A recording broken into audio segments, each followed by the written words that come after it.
Caitlyn Clark is driving the WNBA insane. It's to the point that she may need to step away from the WNBA, have a billionaire come in that has the money to prove a point, and say, Caitlyn, I'll pay you $50 million just to see if the WNBA can make it without you. Let's go create a completely different league and expose the hell out of the WNBA just to embarrass this Angel Reese girl that Jameel Hill just said she could go down as a Michael Jordan of WNBA. Yeah. And Caitlyn Clark has suddenly been cast as the villain behind the WNBA CBA collapse, blamed by players and media who spent 2 seasons treating her like the enemy. Now whispers are spreading that she's weighing Europe if talks fail soon. The league that rode her rise into a $2.2 billion deal could lose her because it never stopped sabotaging its own success. The panic feels real, and it's fully deserved. If Caitlyn Clark actually leaves for Europe because the WNBA can't get its act together, who deserves the blame? The players who resented her or the league that enabled it all? So the WNBPA is taking to social media, taking to the public. And I want to share with you guys the most recent letter that was issued from the WNBPA. At midnight, the 2020 WNBPA collective bargaining agreement will expire. Despite demonstrating our willingness to compromise in order to get a deal done, the WNBA and its teams have failed to meet us at the table with the same spirit and seriousness. Instead, they've remained committed to undervaluing player contributions, dismissing player concerns, and running out the clock. Today's display of an inflatable rat, a universal symbol of labor protest outside of the NBA store, calls attention to how the league and its teams have handled these negotiations. By delaying and clinging to the status quo, they are jeopardizing the livelihoods of players and the trust and investment of fans, all in the name of preserving regressive. The WNBA is staring down a reality it never planned for because it never believed it could happen.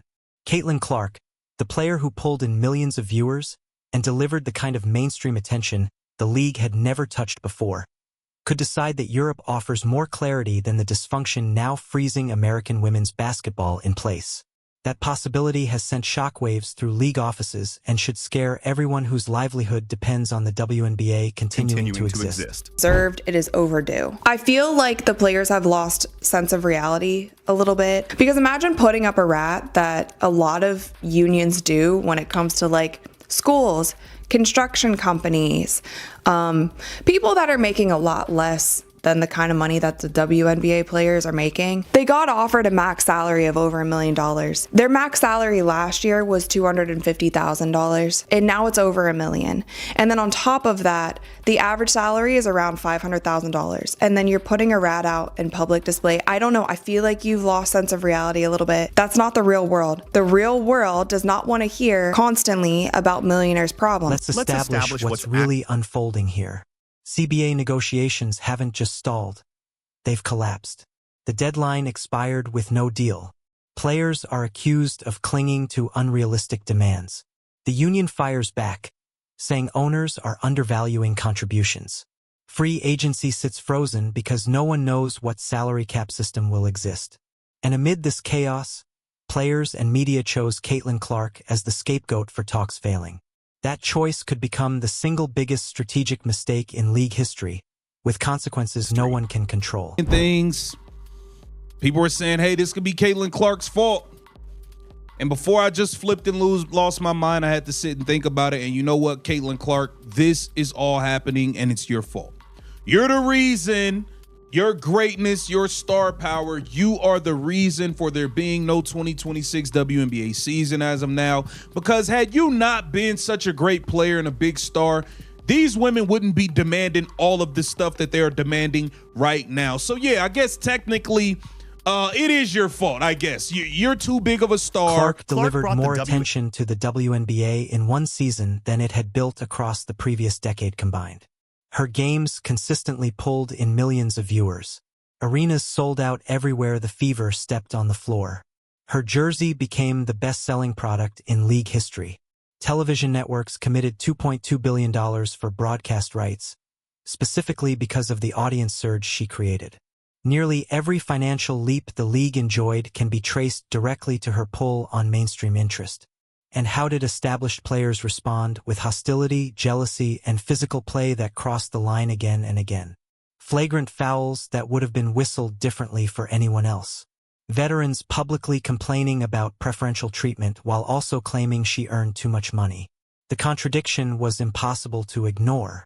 They wanted the rewards her popularity produced while resenting her for being the very reason those rewards existed. That the WNBA has hostile players, bro. We all witnessed it during the 2025 and 24 season. These players pretty much hate Caitlyn Clark with a passion. And I'm here to tell you right now, the hate is growing even stronger because many people in the Players Association and people in the media is blaming Caitlyn Clark for potentially being the one holding out when it comes to the CBA not getting done. Now, the players had a chance to go on strike. Now, CBA talks have collapsed, and suddenly Clark is being framed as someone slowing everything down. The logic doesn't even hold up. She hasn't made public demands. She hasn't threatened to sit out. She stayed professional while chaos swirled all around her.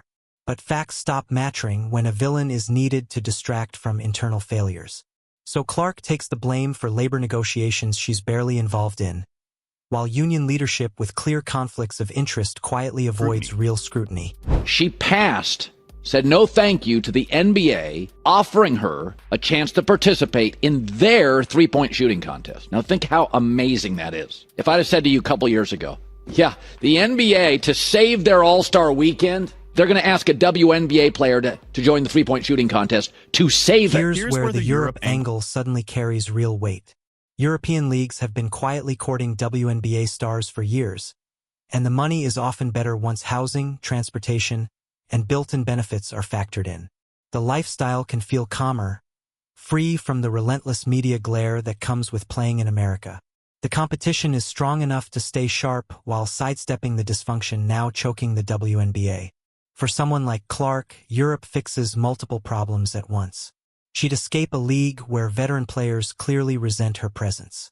She'd sidestep the uncertainty of CBA talks that could drag on for months. She'd earn comparable or better money without enduring the hostile treatment she faced in Indiana. And she'd still compete at a high level while her brand keeps growing globally through endorsements.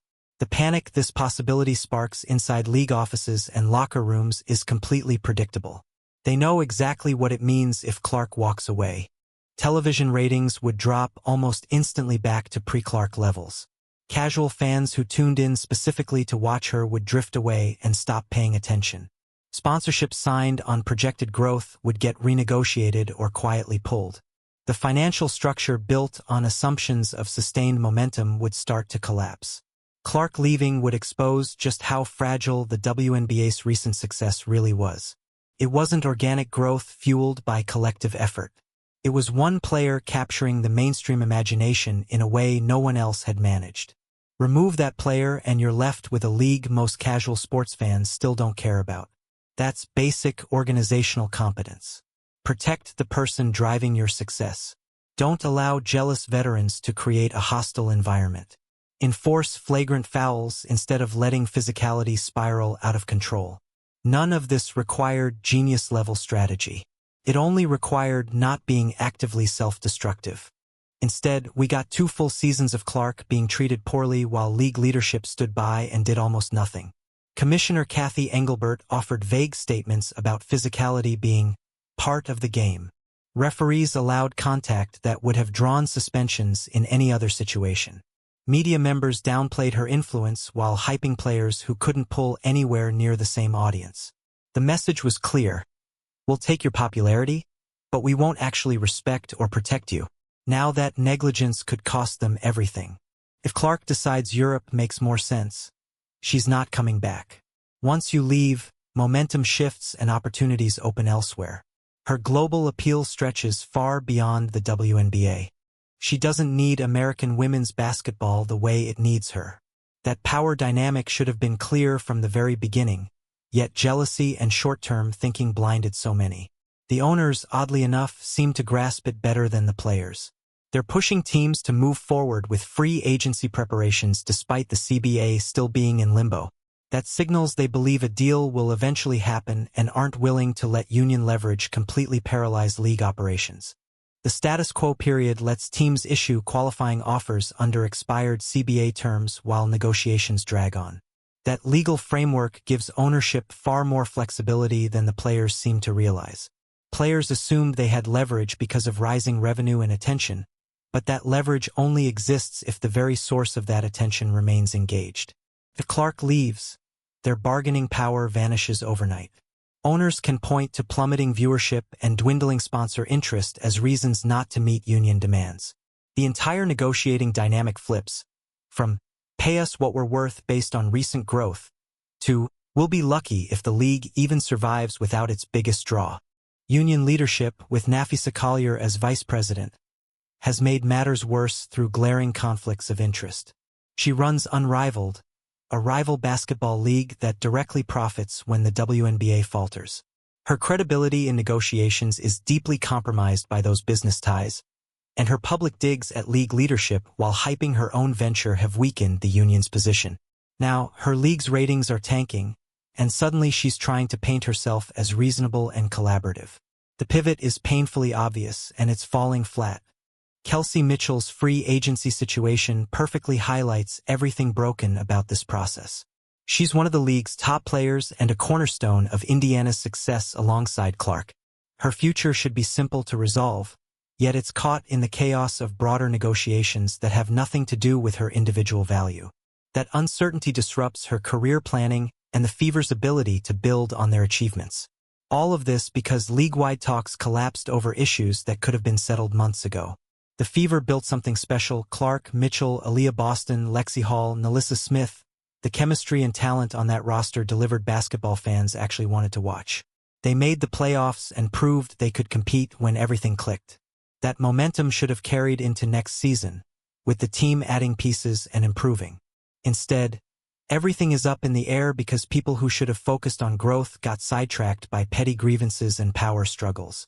Blaming Clark for the CBA's failure is the ultimate case of cutting off your nose to spite your face. She's the very reason these negotiations even matter. Without her impact, we'd be talking about minor tweaks to existing terms instead of major revenue sharing and salary increases.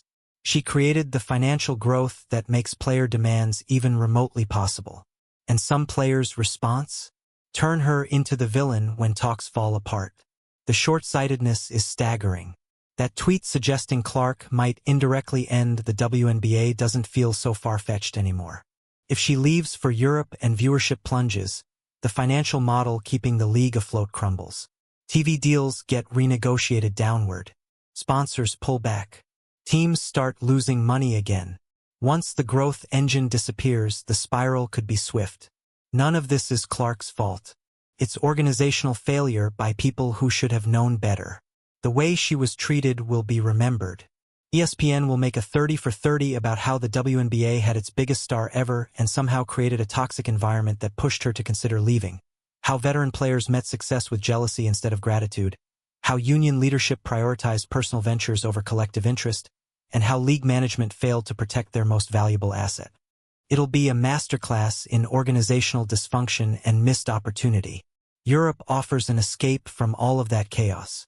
No CBA drama. No gjeles veterans throwing elbows. No media questioning whether she deserves the credit she clearly earned. Just basketball in competitive environments with players and organizations that actually want her there.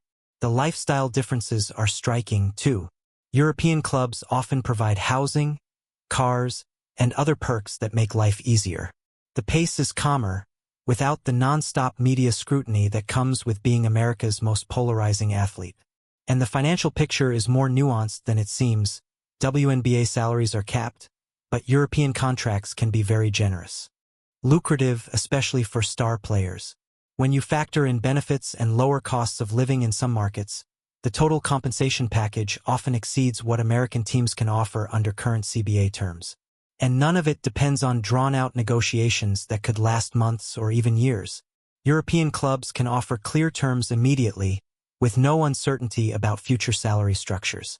Clark's endorsement deals already dwarf her WNBA salary. Nike, Gatorade, State Farm, and those relationships follow her no matter where she plays. Her global brand could even grow faster in Europe, positioning her as bigger than American women's basketball itself.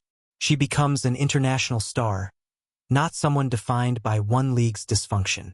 The panic rippling through WNBA stakeholders is entirely justified.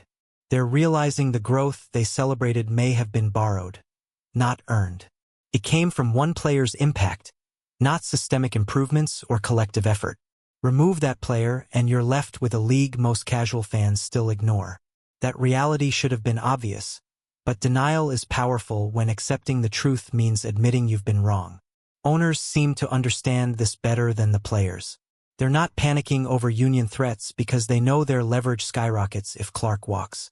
Collapsed ratings become justification for not meeting player demands. They can argue the union overplayed its hand and destroyed the value they were trying to capture. But the negotiating dynamic flips entirely once the source of recent growth steps away. Players who spent 2 seasons resenting Clark are about to learn a painfully expensive lesson about biting the hand that feeds them. Their earning potential exists because she brought attention and money into the league. Their leverage in CBA talks depends on the sustained growth she generated. If she leaves and everything collapses, they'll be the ones paying the price. Clark has options. She'll be fine. The veterans whose careers rely on the WNBA survival are the ones who should be terrified. The regret is already showing if you know where to look. Players who dismissed her impact are quietly acknowledging viewership plunged without her. Media members who criticized her are fretting over whether casual fans will return if the season is delayed. Union reps are realizing their negotiating position wasn't nearly as strong as they thought. But admitting mistakes demands humility, and that hasn't shown up yet. The panic is real because they finally understand what's about to slip through their fingers.